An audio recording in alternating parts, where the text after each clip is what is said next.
Lo que haces a las 10 de la noche puede desencadenar un ataque al corazón después de los 50. Para ahí mismo.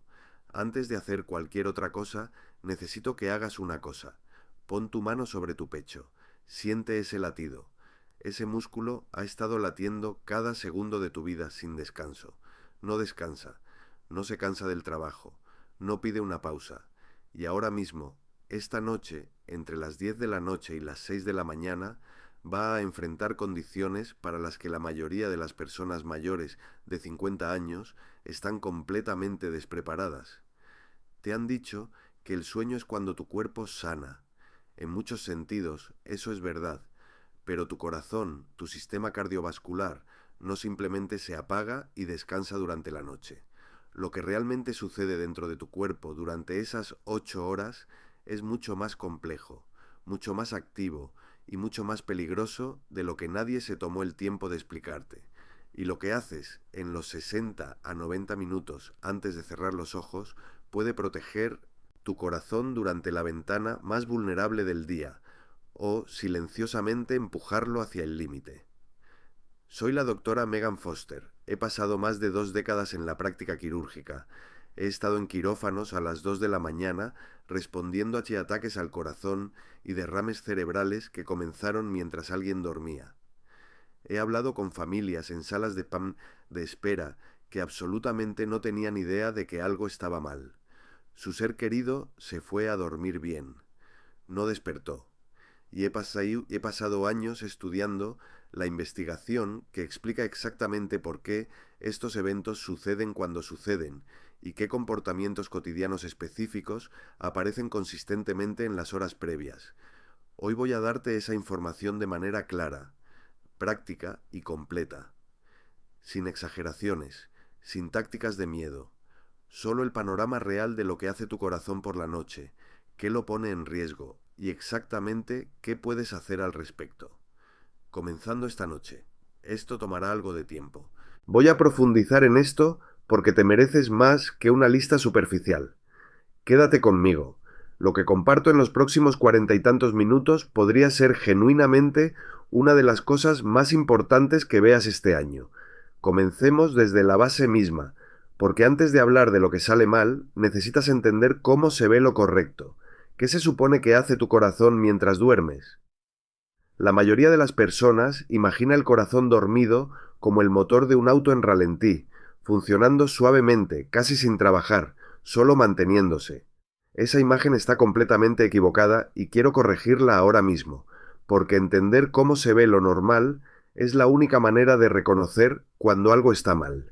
Tu corazón durante el sueño es dinámico, está cambiando activamente, está respondiendo a señales de tu cerebro, tus pulmones, tu sistema hormonal y tu entorno físico, todo al mismo tiempo, toda la noche. El sueño no es una línea plana, es una serie de etapas, biológicas distintas, cada una con su propia firma cardiovascular. En la primera hora o dos después de quedarte dormido, tu cuerpo entra en modo de descanso y recuperación. Tu frecuencia cardíaca baja. Tu presión arterial cae, generalmente entre un 10 y un 20% en comparación con los niveles diurnos. Tu temperatura corporal disminuye. Es cuando tu corazón obtiene una ventana genuina de carga reducida.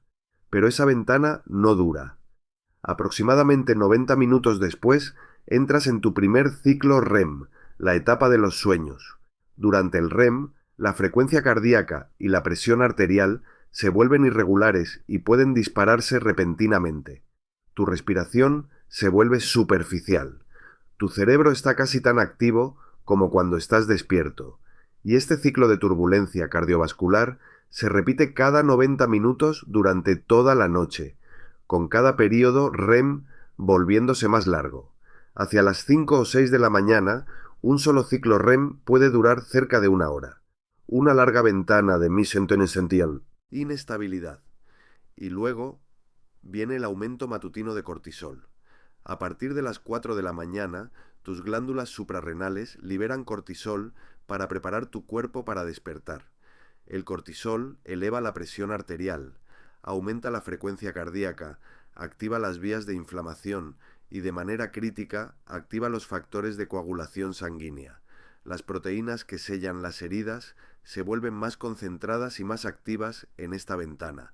Es por eso que los ataques al corazón y los derrames cerebrales se agrupan desproporcionadamente entre las 6 y las 10 de la mañana. La presión arterial está en su punto más alto del día. La sangre está en su estado más propenso a coagularse. Cualquier debilidad existente en el sistema arterial tiene más probabilidades de quedar expuesta justo aquí. Piénsalo de esta manera. Tu corazón está subiendo una colina empinada cada mañana sin importar lo que hagas. La pregunta es si comienza ese ascenso descansado y estable, o agotado, sobreexigido y ya bajo presión desde la noche anterior. Los hábitos de los que vamos a hablar son los que determinan la respuesta a esa pregunta. Ahora, antes de entrar en los hábitos, necesito darte una pieza más de información fundamental, porque sin ella los hábitos no tendrán sentido completo. Después de los 50 años, tu sistema cardiovascular experimenta cambios que son graduales, silenciosos y casi universalmente subestimados. Tus arterias comienzan a perder su elasticidad natural. Cuando eras joven, se estiraban y retraían con cada latido como una manguera de goma nueva, absorbiendo la fuerza de cada latido y distribuyendo la sangre suavemente. A medida que envejecemos, las fibras elásticas dentro de la pared arterial se descomponen y son reemplazadas por fibras de colágeno más rígidas. Tus arterias se comportan menos como una manguera flexible y más como una tubería rígida.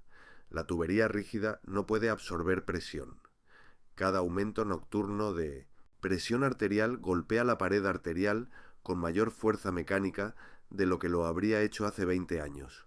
El revestimiento interno de tus arterias, una capa delgada y activa llamada endotelio, también cambia. Libera menos sustancias químicas protectoras y más inflamatorias. Responde más lentamente a los cambios de presión y se vuelve más vulnerable a las lesiones. Luego está la placa. La placa arterial se acumula silenciosamente durante décadas antes de causar cualquier síntoma. Para cuando la mayoría de las personas tienen 50 años, ya hay algún grado de placa presente en las arterias coronarias, los vasos que suministran sangre al músculo cardíaco. La mayor parte del tiempo, esto no causa problemas obvios, pero alguna placa es estructuralmente inestable. Bajo las condiciones de activación correctas, puede romperse, desprenderse de la pared. Cuando lo hace, el cuerpo inmediatamente envía factores de coagulación para sellar el sitio. Ese coágulo puede formarse lo suficientemente rápido como para bloquear la arteria completamente. No llega sangre al músculo cardíaco más allá de ese punto. Eso es un ataque al corazón, no por la placa en sí misma, sino por el coágulo que se forma en respuesta a su ruptura. Las condiciones que desencadenan la ruptura de placa incluyen presión arterial elevada, inflamación, mayor tendencia a la coagulación y aumentos hormonales repentinos. Cada una de esas condiciones alcanza su punto máximo en las primeras horas de la mañana, que es exactamente por qué los hábitos nocturnos no son consejos de salud abstractos. Moldean directamente las condiciones bajo las cuales ese evento específico se vuelve más o menos probable. Un concepto más antes de la lista: la viscosidad de la sangre, qué tan espesa es tu sangre, cambia constantemente según la hidratación, la dieta, la temperatura y las hormonas. Durante el sueño, la sangre naturalmente se vuelve algo más espesa por la reducción en la ingesta de líquidos y los cambios hormonales. Este engrosamiento nocturno natural es manejable en un sistema saludable, pero compuesto por deshidratación, alcohol y el aumento matutino de cortisol, se convierte en un factor de riesgo genuino. Este es el panorama que tu corazón navega cada noche. Ahora tienes el cuadro completo, y ahora los hábitos de los que estamos a punto de hablar tendrán sentido completo, no solo como reglas, sino como intervenciones fisiológicas reales. Vamos a repasarlos. Comenzamos en el 7 y trabajamos hacia el más peligroso, el número 1, número 7. Y este sorprende a casi todo el mundo porque no tiene nada que ver con la comida, el alcohol, ni nada de lo que la mayoría de las personas piensa como un problema de salud cardíaca. dormir con el teléfono en el dormitorio. Antes de explicar esto, quiero ser clara sobre lo que no se trata. No se trata principalmente de la radiación electromagnética del dispositivo. Esa preocupación a menudo se exagera. De lo que se trata es de una hormona llamada melatonina, y entender lo que la melatonina realmente hace cambiará permanentemente la manera en que piensas sobre tu teléfono por las noches.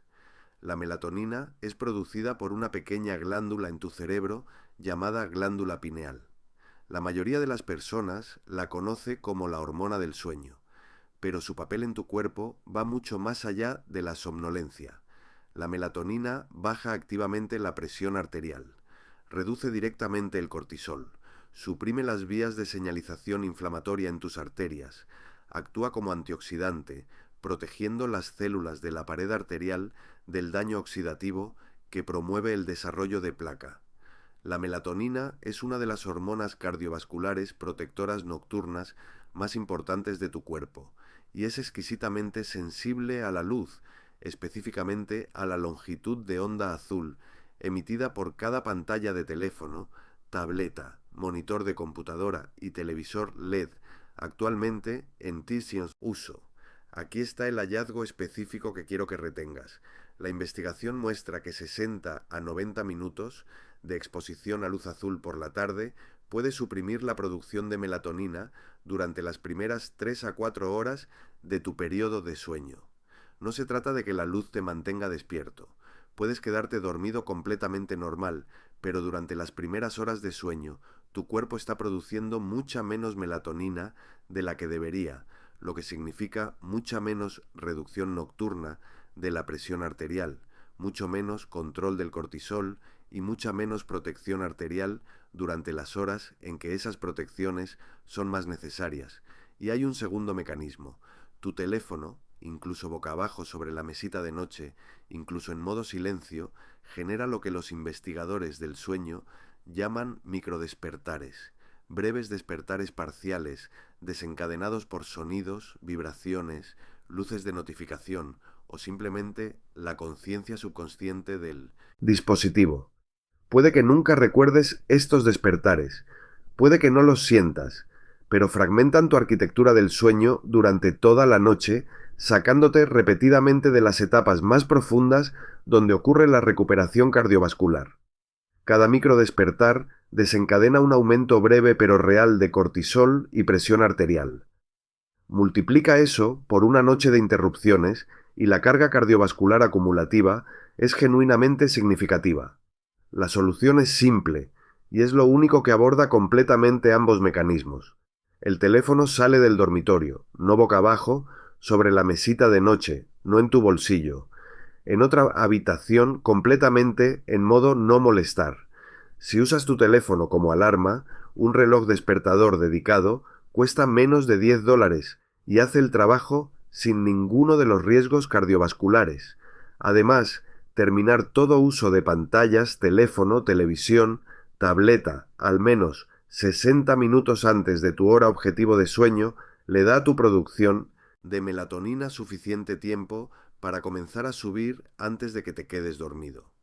Durante esa hora sin pantallas, leer un libro físico, tener una conversación tranquila, estiramientos suaves o simplemente sentarte con luz tenue, todo apoya el cambio hormonal que tu sistema cardiovascular necesita para entrar en su modo de protección nocturna.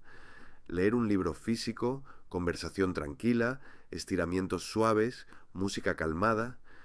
Cualquiera de estas actividades realizadas consistentemente en los 60 minutos antes de dormir crea un cambio hormonal medible que baja tu presión arterial, calma tu cortisol y prepara tu sistema cardiovascular para la caída protectora que necesita. Esto es gratis, no cuesta nada, y su impacto en la protección cardiovascular nocturna es real y medible.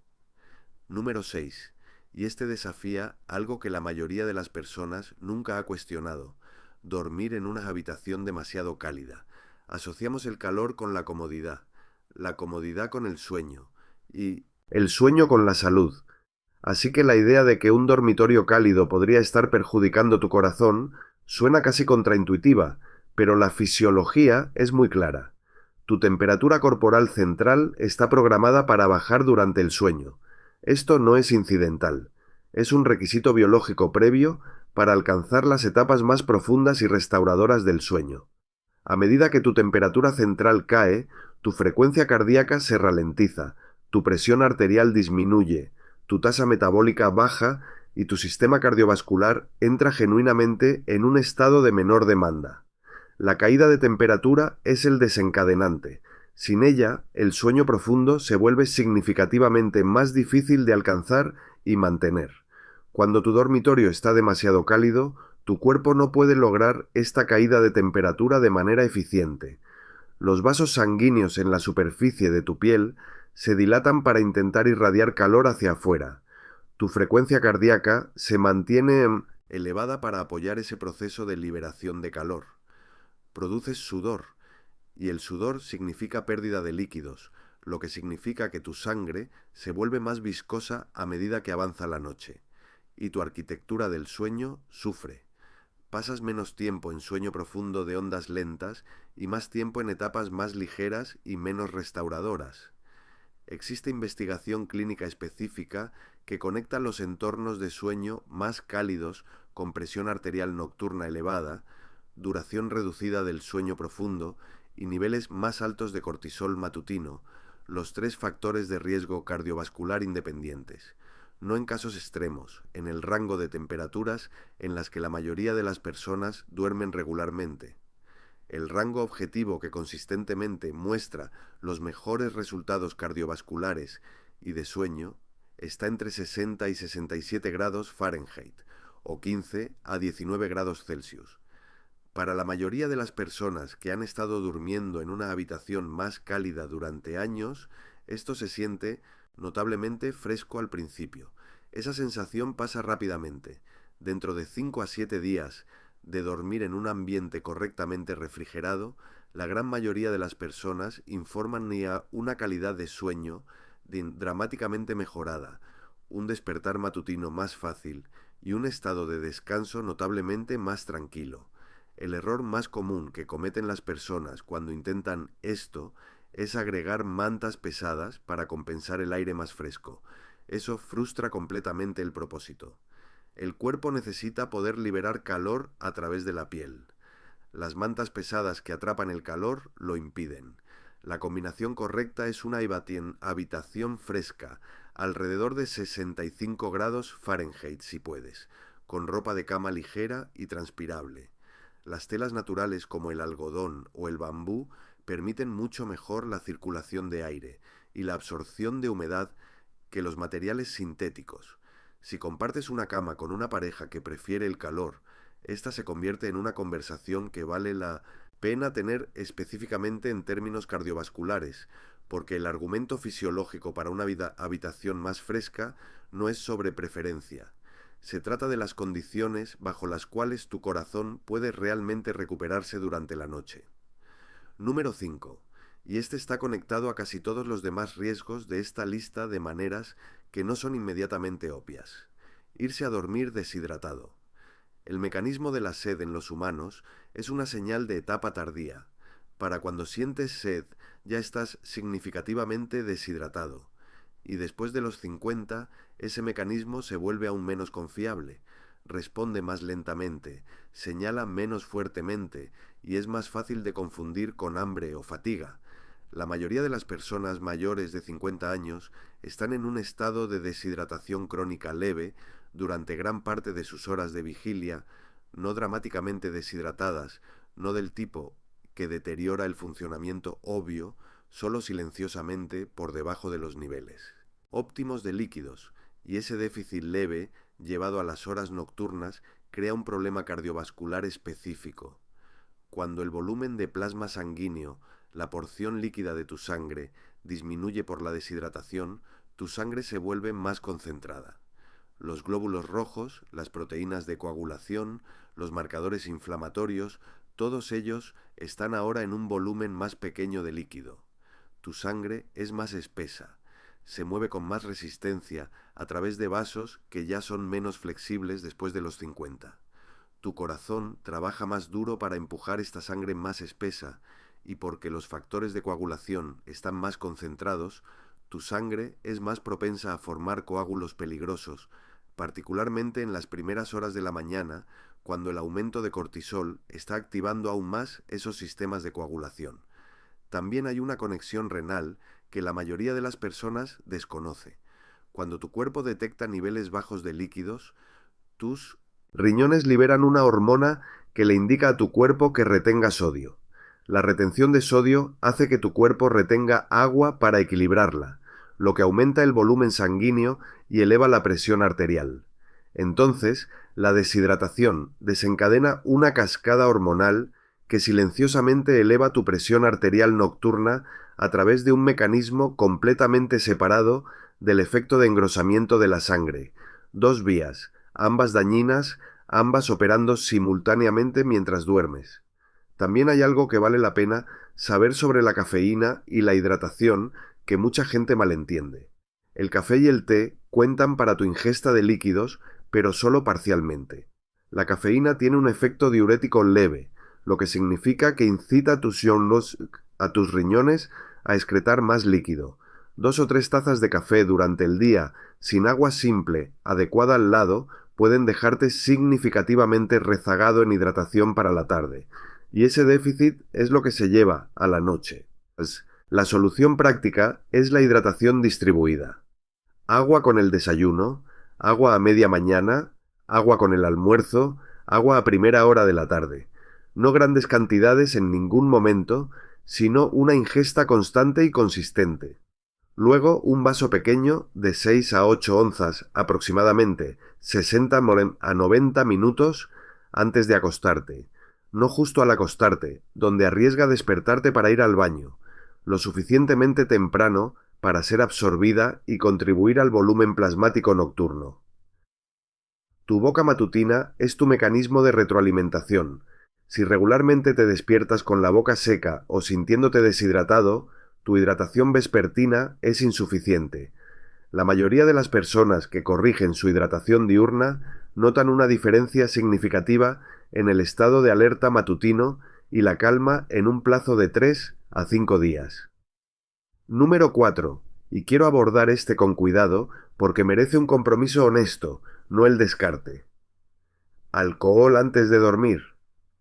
Para muchas personas mayores de 50, una copa por la noche es uno de los placeres consistentes del día.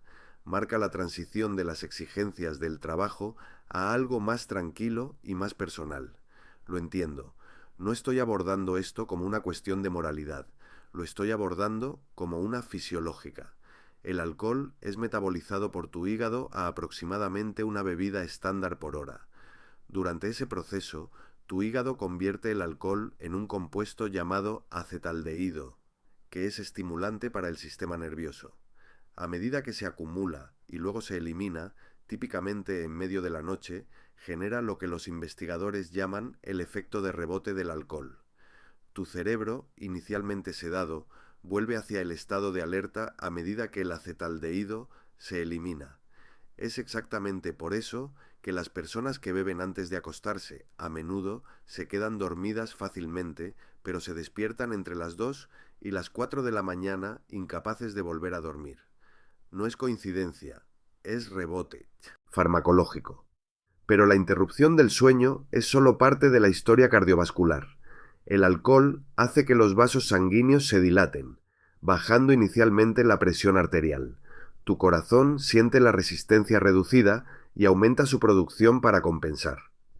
Luego, a medida que el alcohol se elimina, los vasos sanguíneos se contraen y la presión arterial rebota, a menudo por encima del nivel previo al consumo.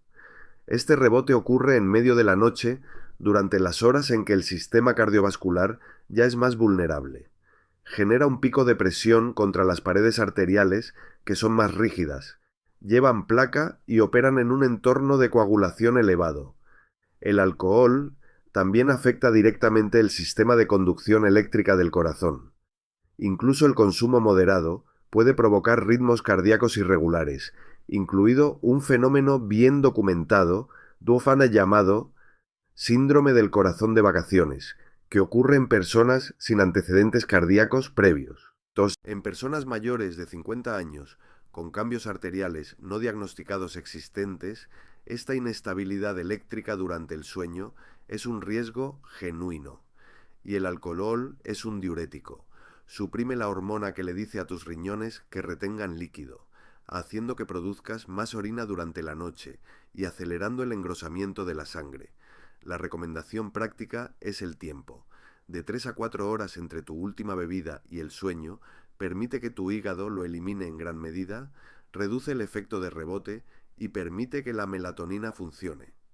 Beber con una cena a las 6 de la tarde e irse a dormir a las 10 es fisiológicamente manejable. Una última copa a las 9:30 y dormir a las 10:30 es un panorama cardiovascular genuinamente diferente y no favorable. Número 3. Y este se sitúa en la intersección de la nutrición, las hormonas y la salud cardíaca de una manera que sorprende a la mayoría de las personas. Comer una comida grande y pesada tarde por la noche. Tu tiro si tu fetenut. Cuerpo no procesa los alimentos de la misma manera a todas horas. Tu eficiencia digestiva, sensibilidad a la insulina y función hepática están todas reguladas por tu reloj biológico interno, el sistema circadiano que coordina los procesos de tu cuerpo con el ciclo del día y la noche. Durante las horas de luz, tu maquinaria metabólica funciona eficientemente. La insulina se libera de manera oportuna y efectiva. El azúcar en sangre sube y vuelve a bajar limpiamente. Por la tarde y especialmente en la noche tardía, esa eficiencia disminuye. La misma comida que tu cuerpo procesa suavemente al mediodía requiere un esfuerzo metabólico significativamente mayor a las 8 o 9 de la noche. La insulina es más lenta y menos efectiva. El azúcar en sangre sube más y se mantiene elevado por más tiempo, y tu hígado tiene que manejar los nutrientes entrantes al mismo tiempo que intenta realizar su trabajo de mantenimiento nocturno. Los efectos cardiovasculares son específicos y medibles. La presión arterial sube a medida que la circulación se redirige hacia el sistema digestivo. La señalización inflamatoria aumenta como parte de la respuesta metabólica normal a comer, y el azúcar en sangre, sostenidamente elevado, que es más común después de los 50, de lo que la mayoría de las personas se da cuenta, daña silenciosamente el endotelio, el revestimiento arterial interno, con el tiempo. Cuando te acuestas boca arriba después de una comida abundante, la gravedad ya no asiste la digestión. El estómago trabaja más duro, el riesgo de reflujo ácido aumenta drásticamente, y el reflujo ácido no es simplemente incómodo. El nervio vago corre junto al esófago y se conecta directamente al corazón. La exposición ácida esofágica puede estimular este nervio de maneras que desencadenan ritmos cardíacos irregulares. Las personas que experimentan palpitaciones cardíacas nocturnas después de una cena copiosa a menudo no tienen idea de que las dos cosas están relacionadas. Las comidas con alto contenido de sodio agravan todo. La mayoría de los alimentos de restaurante, para llevar y procesados, contienen niveles de sodio de 2 a 4 veces lo que debería tener una cena protectora del corazón.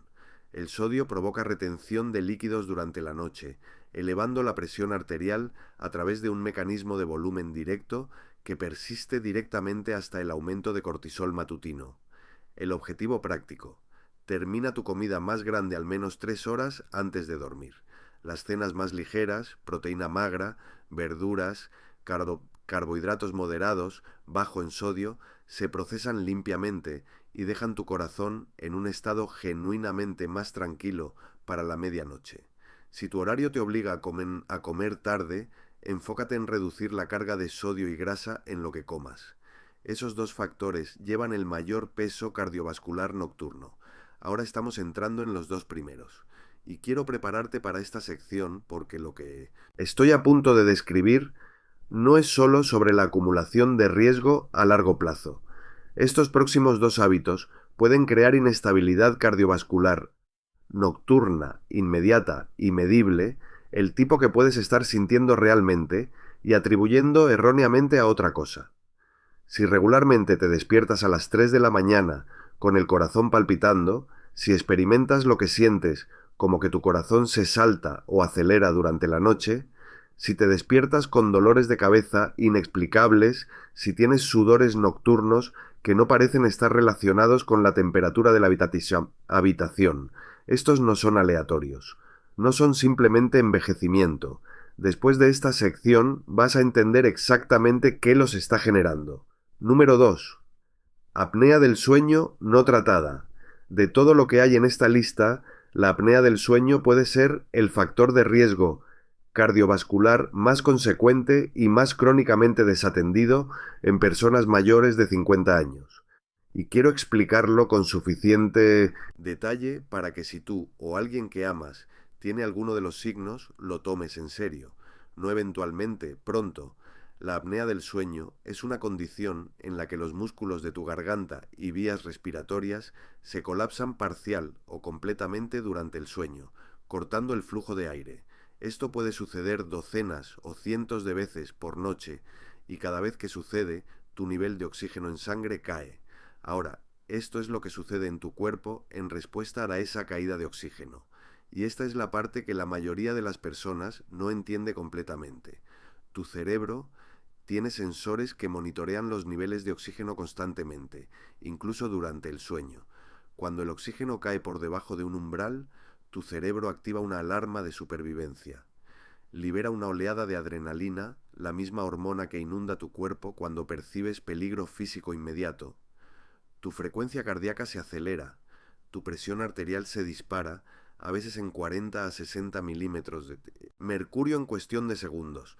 Eso es el equivalente a estar sentado tranquilamente y luego ser perseguido repentinamente mientras estás tumbado en la cama mientras pareces estar durmiendo.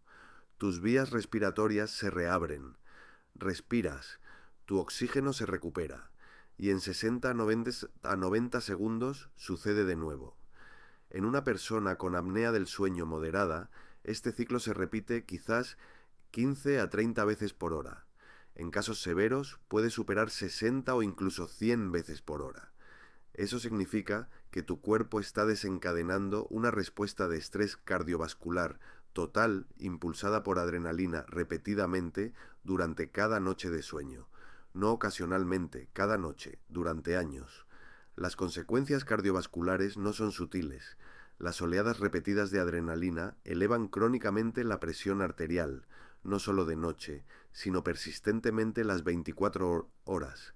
Aceleran el endurecimiento arterial, promueven la inflamación crónica dentro de los vasos sanguíneos, aceleran el desarrollo de mimesión de la placa, hacen que la sangre sea sustancialmente más propensa a coagularse, y privan al músculo cardíaco en sí de oxígeno adecuado durante las horas en que se supone que debe estar recuperándose.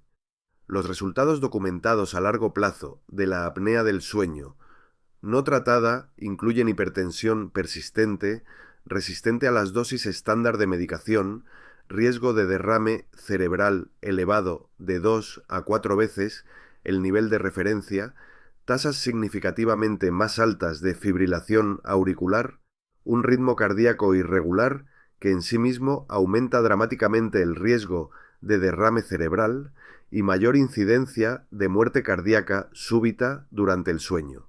Y la mayoría de las personas con apnea del sueño no saben que la tienen.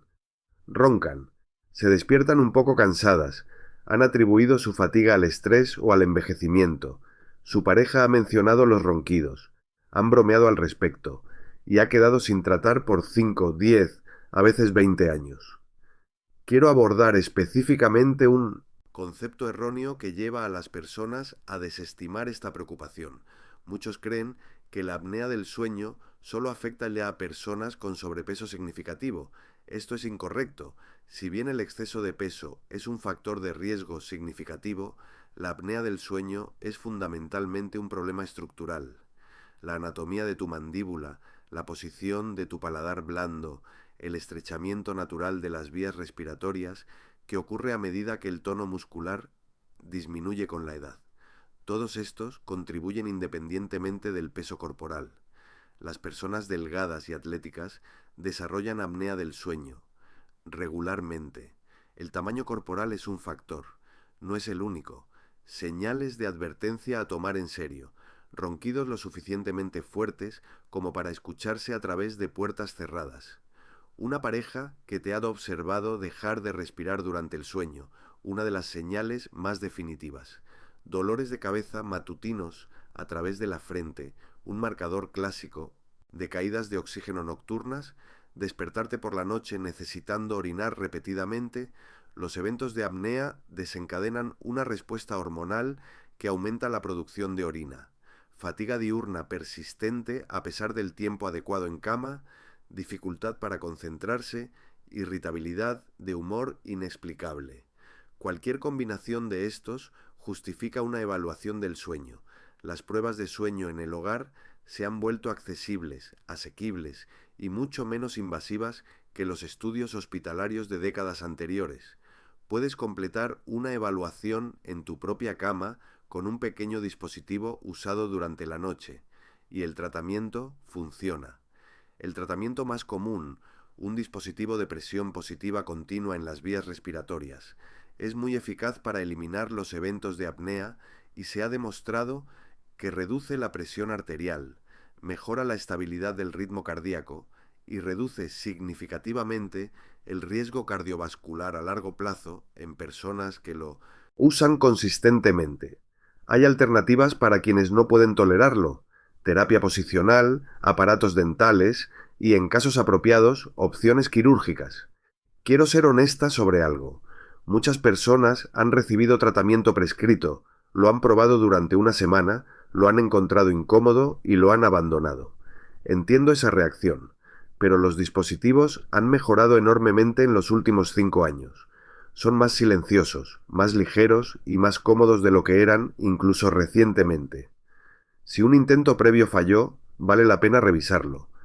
El argumento cardiovascular para la persistencia es convincente.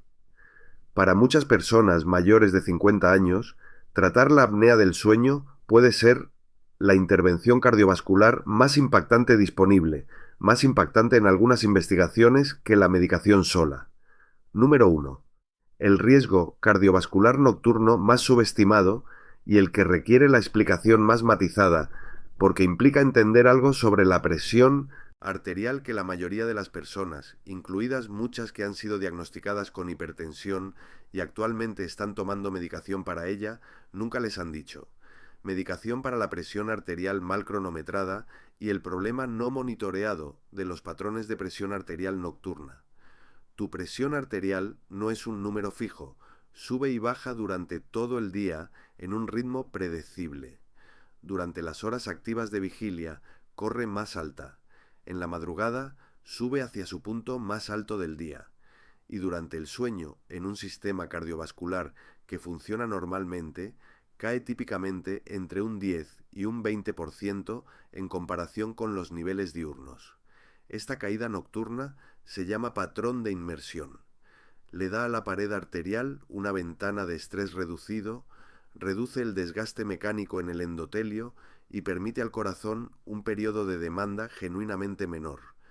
Pero un porcentaje significativo de personas, entre el 20 y el 40% de quienes tienen hipertensión y proporciones más altas entre personas mayores de 65 años, aquellas con diabetes y aquellas con enfermedad renal, no muestran este patrón normal. Su presión arterial no cae significativamente durante el sueño. En algunas personas en realidad sube. Estas personas se llaman no inmersoras o inmersoras inversas, y su patrón de presión arterial nocturna es un predictor sustancialmente más fuerte de ataque al corazón, derrame cerebral y muerte cardiovascular que cualquier medición diurna individual. Aquí está la brecha clínica profunda que esto crea. La lectura de presión arterial que tu médico toma es una lectura diurna. No les dice nada sobre lo que hace tu presión arterial a las 2 de la mañana, o las 4 de la mañana, o las 6 de la mañana. Un paciente puede tener una lectura de consultorio aceptable de 128/80, nada alarmante, mientras su presión arterial a las 3 de la mañana corre a 155/95, dañando silenciosamente las paredes arteriales cada noche, semana tras semana, año tras año, porque este patrón nocturno nunca le ha sido medido. nunca ha sido tratado. El paciente cree que está bien. El médico ve una lectura diurna razonable y el daño cardiovascular se acumula de manera invisible. También hay una dimensión importante relacionada con el tiempo de la medicación. La práctica estándar históricamente ha sido tomar la medicación para la presión arterial por la mañana. Esto tenía sentido lógico, cuando la presión arterial nocturna no se medía ni se entendía sistemáticamente. Pero la investigación ha evolucionado. Un importante estudio de cronoterapia que siguió a más de 19.000 pacientes durante varios años encontró que los pacientes que tomaban su medicación para la presión arterial a la hora de acostarse tenían tasas sustancialmente más bajas de eventos cardiovasculares mayores que los que la tomaban por la mañana. La investigación posterior sobre este hallazgo ha producido resultados variables y la conversación científica continúa, pero el principio subyacente de que cuando tomas un medicamento puede importar tanto como qué medicamento tomas es ahora un área legítima y activamente investigada de la medicina cardiovascular. No cambies el tiempo de tu medicación por tu cuenta. Lo que esto es, clara y absolutamente, es una recomendación de tener una conversación específica con tu médico sobre tu presión arterial nocturna. Pregunta sobre el monitoreo ambulatorio de la presión arterial, un registro de 24 horas realizado con un pequeño dispositivo portátil que toma lecturas cada 20 a 30 minutos durante el día y la noche.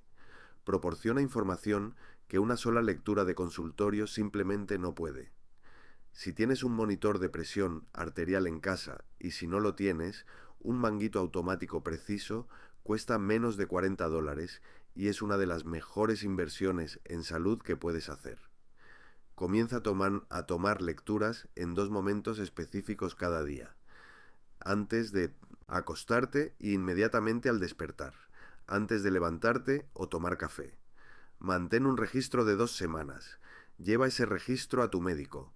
Si tus lecturas matutinas son consistentemente más altas que tus lecturas vespertinas, especialmente si están elevadas incluso en días en que has dormido bien y te sientes tranquilo, ese patrón vale la pena discutir. Puede indicar un perfil de no inmersión. Puede indicar que tu plan de tratamiento actual necesita ajuste. Esta es información que tienes derecho a conocer. Tu patrón de presión arterial nocturna es parte de tu imagen de salud cardiovascular. El hecho de que rara vez se mida en la atención estándar no significa que no sea importante. Según la evidencia, es posiblemente la medición individual más predictiva disponible para el riesgo cardiovascular a largo plazo. Ahora quiero unir todo con el concepto más importante de toda esta conversación. Lo llamo el efecto de noche compuesto. Y entenderlo cambiará permanentemente tu manera de pensar sobre el riesgo cardiovascular. Naturalmente, pensamos en los hábitos de salud de manera aislada. El alcohol es un riesgo, la cena tardía es otro, la deshidratación es otro. Evaluamos cada uno por separado, sopesamos la inconveniencia de cambiarlo, y a menudo concluimos que ningún hábito individual es lo suficientemente alarmante como para interrumpir algo cómodo. Ese razonamiento es comprensible, también es fisiológicamente incorrecto. El riesgo cardiovascular no se suma linealmente, se compone. Múltiples factores de estrés moderados, que ocurren simultáneamente en la misma ventana fisiológica, se amplían mutuamente mucho más allá de lo que cualquier riesgo individual predecería. Imagina una noche de sábado que la mayoría de las personas mayores de 50 ha tenido muchas veces. Cena afuera a las 7:30 u 8. Porciones generosas. Más sodio que una comida casera. Vino con la cena. Una segunda copa. Quizás una tercera en casa mientras ves televisión. A dormir alrededor de las 11 después de 1 hora de tiempo frente a pantallas. Una habitación un poco cálida porque la calefacción está encendida. El teléfono en la mesita de noche. Y apnea del sueño leve no diagnosticada que nadie nunca ha relacionado con los ocasionales dolores de cabeza matutinos. A las 3 de la mañana, esto es lo que está sucediendo dentro del sistema cardiovascular de esa persona. Presión arterial elevada por el sodio de la comida y el rebote del alcohol. Melatonina, suprimida por la exposición a pantallas, atenuando la caída normal nocturna de la presión arterial. Sangre más espesa de lo óptimo por el efecto diurético del alcohol e hidratación insuficiente. Eventos de apnea que generan oleadas de adrenalina cada pocos minutos, disparando la frecuencia cardíaca y la presión arterial repetidamente. La habitación cálida que impide la consolidación del sueño profundo.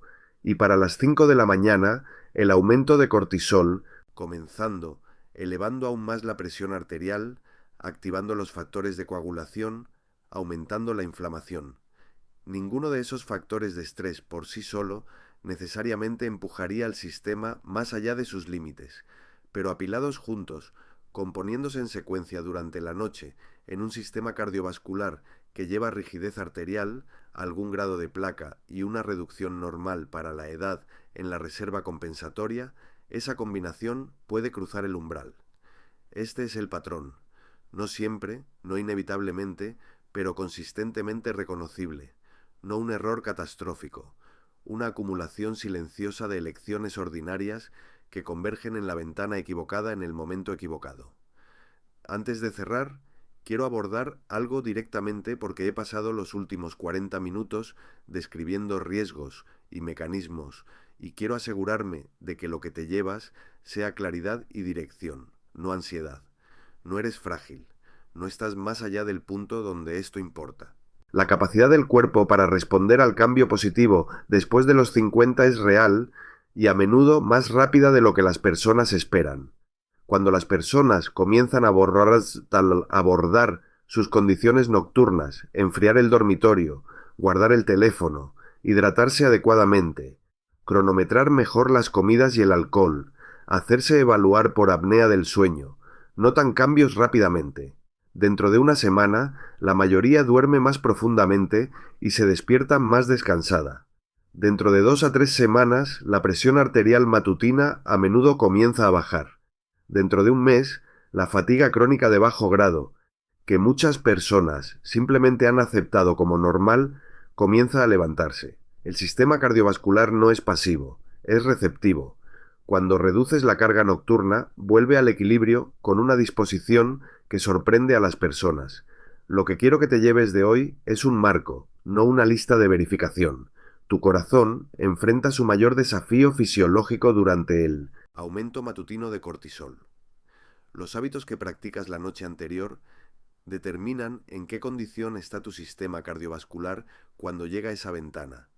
Cada una de las 7 cosas que discutimos hoy cambia esa condición de maneras medibles, y abordar varios de ellos juntos produce una protección sustancialmente mayor que abordar cualquiera solo. Elige una cosa hoy, la que más claramente resuene con tu situación. Comienza por ahí. Dale 2 a 3 semanas de consistencia real. Observa cómo cambian tus mañanas, luego agrega otra. Esto no se trata de perfección. La restricción extrema crea su propio estrés. Y el estrés es un factor de riesgo cardiovascular. Se trata de una mejora gradual y sostenible en las condiciones que tu corazón enfrenta cada noche. Ese tipo de progreso, compuesto y consistente, se acumula en una protección cardiovascular genuinamente significativa a lo largo de meses y años. Tu corazón ha estado ahí para ti cada segundo de tu vida sin un solo día libre. Dale lo que necesita durante las horas que más importan y te servirá con claridad, fuerza y tranquilidad durante décadas más. En el próximo video voy a llevar esto a la mañana.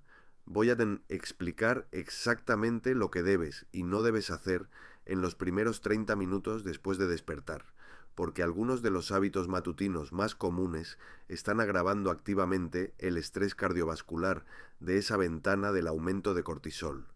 Los hallazgos son específicos, los cambios son prácticos y se construyen directamente sobre todo lo que cubrimos hoy. Si esto te dio algo genuinamente útil, suscríbete y presiona la campanilla para no perderte lo que viene a continuación. Y deja un comentario diciéndome cuál de los 7 hábitos estás abordando primero. Leo cada uno. Tu experiencia en esos comentarios ayuda a otras personas a reconocer lo que es más relevante para su propia situación, y esa conciencia compartida importa.